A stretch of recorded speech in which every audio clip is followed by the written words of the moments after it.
Hola, soy Karina Mariani y esto es Memoria y Balance, un resumen semanal de noticias para los que ya no pueden soportar los noticieros. Esta es la semana que va del 6 al 13 de octubre del oscurísimo año 2020. Argentina, política.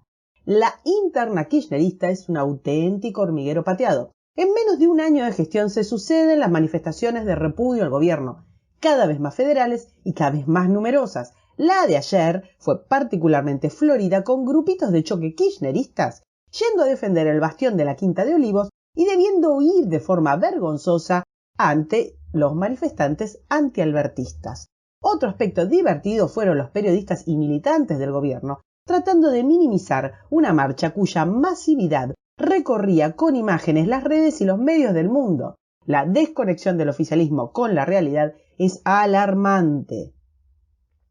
Alberto Fernández no sabe de qué disfrazarse con el tema Venezuela. Necesita a Estados Unidos para que lo banque con el tema FMI y por eso mandó a su embajador en ONU a su vez a bancar el informe sobre violaciones a derechos humanos que otro embajador, el de OEA, había rechazado hacía 15 minutos. La vicepresidente presiona para que se pronuncien a favor del chavismo y el pobre hombre no sabe cómo dibujarla. El cerebro del presidente es una olla a presión. En un incómodo reportaje al padrino del kirchnerismo, Horacio Berbisky, se lo vio como quien enfrenta a un dios y debe confesar pecados. Lo cierto es que la semana pasada los desaciertos políticos y económicos llovían a baldes. Y hablando de economía, justamente en lo económico es donde se prende la mecha. La brecha del dólar paralelo con el oficial ya supera el 100%.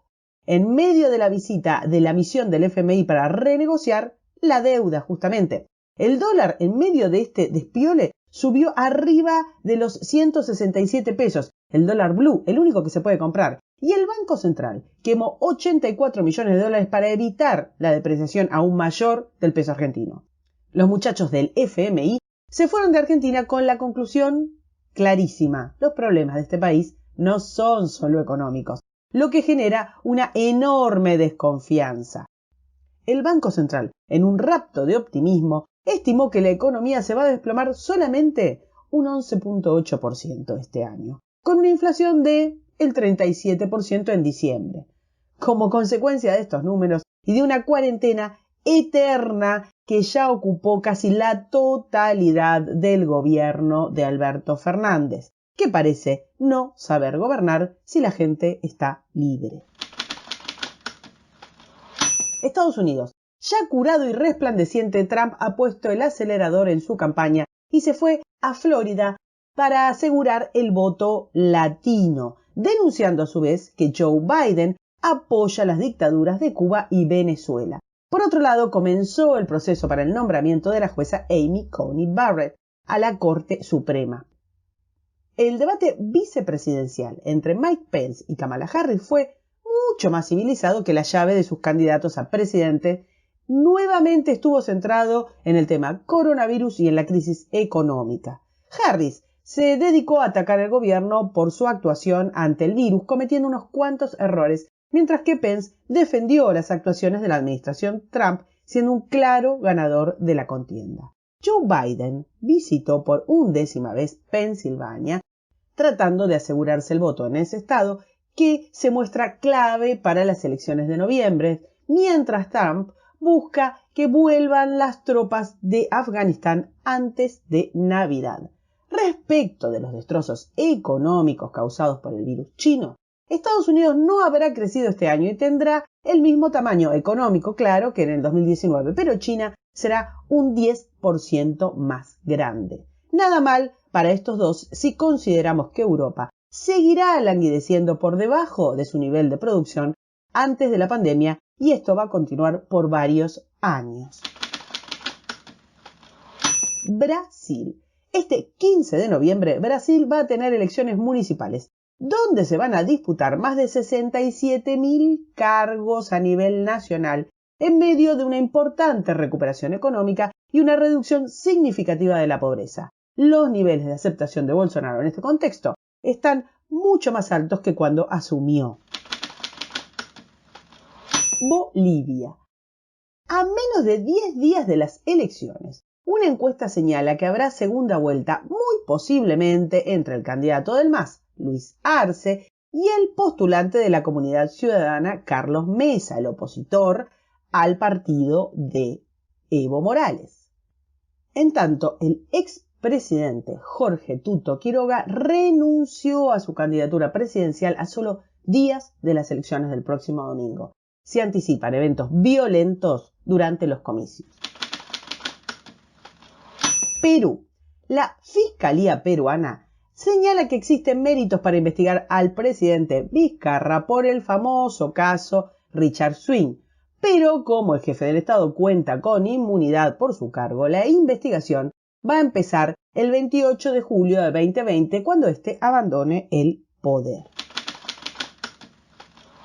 España. Sección especial para España porque la cosa está que arde.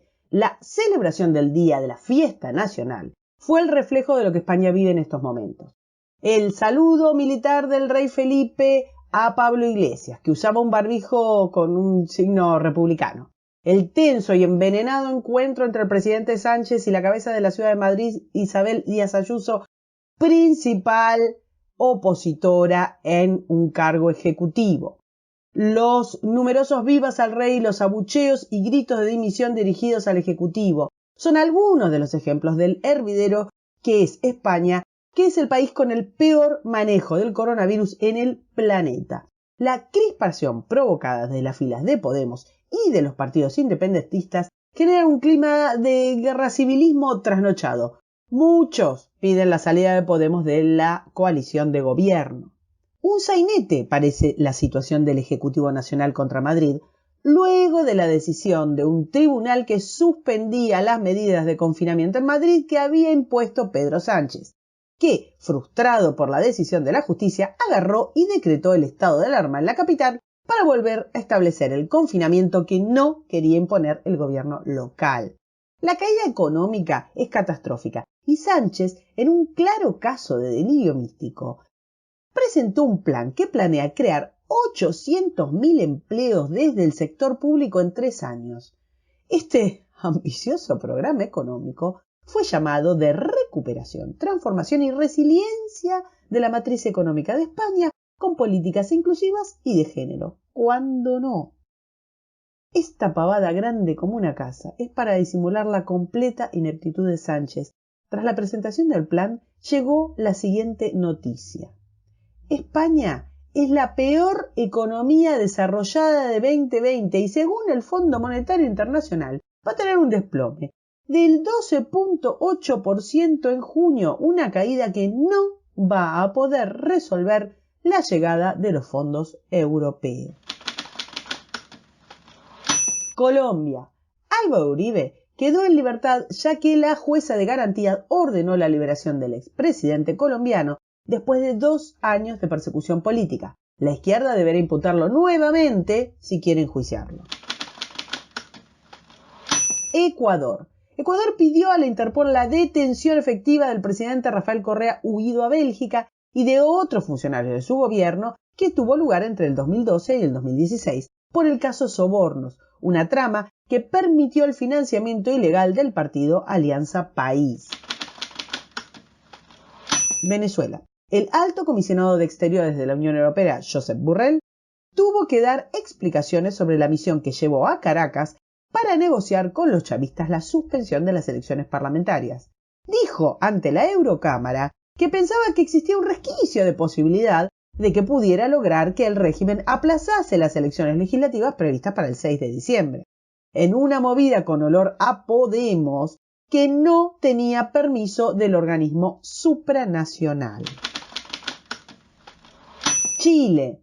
Frente al plebiscito constitucional del 25 de octubre, si la participación superara los 8 millones, estaríamos hablando de nuevos electores sin antecedentes, esencialmente jóvenes. Ahora bien, si esta participación superara los 9 millones o más, la clase política debería empezar a temblar, pues nos encontraríamos en un escenario completamente impredecible para las elecciones de abril, no solo en alcaldías, sino también en gobernaciones regionales y sobre todo las constituyentes. Las protestas violentas resurgen en Chile a 2 semanas del plebiscito para la nueva constitución y dan cuenta del clima que se vive. Armenia. Con la intermediación de Rusia, tanto Armenia como Azerbaiyán acordaron un cese de hostilidades por 24 horas, comenzando el 10 de octubre para identificar bajas e intercambiar prisioneros. Ambos países se han acusado mutuamente de violar el nuevo acuerdo, luego de 13 días de intensos combates que fueron suspendidos, por supuesto, por este alto el fuego. Cuba. Contra toda lógica, cosa que habla de la degradación de los organismos internacionales, Cuba va a entrar en el Consejo de Derechos Humanos de ONU por 3 años, a pesar de las denuncias y pruebas presentadas por organismos internacionales a las violaciones de derechos humanos que lleva adelante el gobierno cubano, que son sistemáticas y que tienen ya más de medio siglo. Turquía. El gobierno de Erdogan se ha convertido en un elemento de incomodidad en la región. Es protagonista de muchas tensiones, en Grecia, en Libia, en Siria, en Nagorno-Karabaj y en Chipre. La razón, la poca popularidad de Erdogan en su propio país y su afán de crear focos de conflicto externos que exalten el espíritu imperial para mantenerse en el poder. Corea del Norte. Corea del Norte hizo un alarde de fuerza para mostrar sus nuevos misiles intercontinentales en un gran desfile nocturno en el que se celebraba el 75 aniversario del partido único que gobierna el país. ONU. El brazo de ONU dedicado a la salud, la Organización Mundial de la Salud, la inefable OMS, ahora se retracta y dice que no recomienda más las cuarentenas, luego de ser el justificador de los confinamientos en todo el mundo, luego de ser cómplice de China en los ocultamientos, de mentir al principio con la gravedad, de mentir luego con la forma de contagio, de mentir con los alcances y de bancar las medidas más liberticidas, usando como excusa la salud, luego de poner de mascarón a los científicos aliados censurando en los medios del mundo y en las redes a quienes se oponían a sus medidas para sostener el confinamiento, luego de semejante desastre, ahora los más panchos se retractan. La Organización Mundial de la Salud, que por su negligente, mentirosa, ineficiente y corrupta gestión fue abandonada por Estados Unidos y otros países, ahora pide a los líderes mundiales que dejen de usar la cuarentena como método de control de la pandemia por la pobreza que está dañando más que el virus. ¿En serio, ONU? Casi un año después de mentiras y complicidades, habiendo roto la economía y la salud mundial, condenando a millones de personas al hambre sin que haya renunciado uno solo de los criminales funcionarios, ¿en serio, OMS, ahora decís que no? ¿Qué fue? ¿Una jodita? Por supuesto, el gobierno argentino va a hacer oídos sordos a esta nueva recomendación porque ahora que abrazó la cuarentena, no la alarga más. Esto es todo por esta semana. Nos vemos la próxima. Gracias a todos.